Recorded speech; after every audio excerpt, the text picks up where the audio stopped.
ভারতীয় ক্রিকেট টিমের জন্য অনেক বড় একটা খারাপ খবর আসছে বন্ধুরা।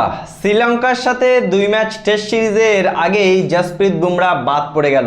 তার মানে জসপ্রীত বুমরাহ শ্রীলঙ্কার সাথে 2 ম্যাচ টেস্ট সিরিজে আর খেলবে না। বন্ধুরা, জসপ্রীত বুমরাহ না খেলাতে ভারতীয় ক্রিকেট টিমের জন্য কিন্তু অনেক বড় সমস্যা দেখা দিতে পারে। কিন্তু একটা জিনিস আমরা লক্ষ্য করেছিলাম, যখন এই টিমটা সিলেক্ট হয়েছিল শ্রীলঙ্কার সাথে 2 ম্যাচ টেস্ট সিরিজ, সেখানে কিন্তু জসপ্রীত বুমরাহর নাম ছিল।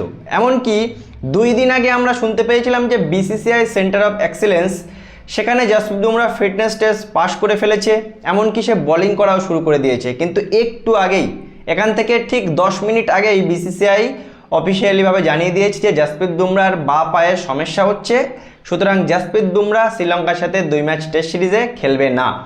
এখন সবথেকে বড় প্রশ্ন, আমাদের সবথেকে বড় match winner wicket taker bowler Jasprit Bumrah চোট পেয়ে বাদ পড়ে গেছে, তার রিপ্লেসমেন্ট হিসেবে কে খেলবে?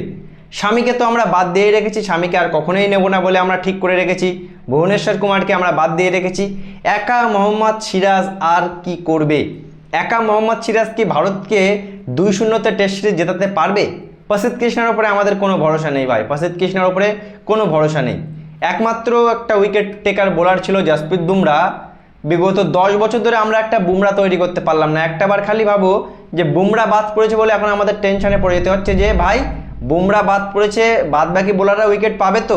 বা ভারতের কোন বোলার উইকেট পাবে? শ্রীলঙ্কায় গিয়ে কোন বোলার আমাদেরকে ম্যাচ জেতাবে? বন্ধুরা, এটা সত্যি খুবই খারাপ খবর ভারতীয় ক্রিকেট টিমের জন্য যে জসপ্রীত বুমরাহর মতো বোলার, সে প্রথমে শুনেছিলাম সে খেলবে, সে সব কিছুই ঠিক ছিল, আজকের আগে পর্যন্ত সে ফিট ছিল, কিন্তু হুট করে শুনতে পাচ্ছি তার বাঁ পায়ে সমস্যা হচ্ছে, শ্রীলঙ্কার সাথে 2 ম্যাচ টেস্ট সিরিজে সে খেলবে না। এটা অনেক বড় একটা ক্ষতি বন্ধুরা ভারতীয় ক্রিকেট টিমের জন্য, শুভমান গিলের জন্য, গৌতম গম্ভীরের জন্য।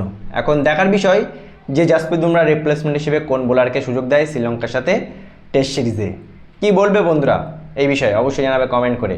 ভিডিওটি ভালো লাগলে শেয়ার করে পেজটি অবশ্যই ফলো করে দেবে।